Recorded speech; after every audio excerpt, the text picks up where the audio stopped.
করে, হারাম মনে করে। যদি তোমরা আমার 16 কোটি মানুষের মাঝে আমি আমার 2 সন্তানকে খুঁজে ফিরবো, তাও জনগণের ভোট ছাড়া ক্ষমতায় যাওয়া তা বিএনপি কখনোই সাপোর্ট করে না। যদিও মোশাররফ যে কথাটি বলেছে, আমাদের মধ্যেও কিন্তু একটু খেলাধুলা করছে মাথার মধ্যে।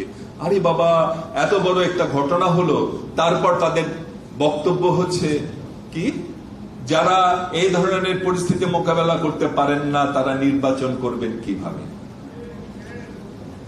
তার মানে কি বিষয়টি এই দাঁড়ায় না এই সরকার নির্বাচন করতে পারবে না এই কথা বলার জন্যই সেইখানে তারা অযথা অকারণে গিয়ে একটা পরিস্থিতির সৃষ্টি করল?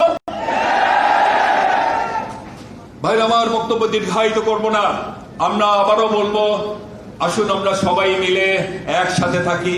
আর যদি গোপালগঞ্জের ঘটনাটি সত্যি একটি ঘটনা হয়ে থাকে, আমরা সেই ঘটনার তীব্র ভাষায় প্রতিবাদ জানাচ্ছি এবং এই সরকারকে বলছি, হাসিনা চলে গেছেন, সাথে তো গোপালগঞ্জকে সাথে করে নিয়ে যান নাই।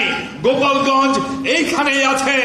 ওই স্বৈরাচারের দোসররা এখনো কিভাবে তৎপরতা চালায় আপনাদের কাছে আমরাও জানতে চাই।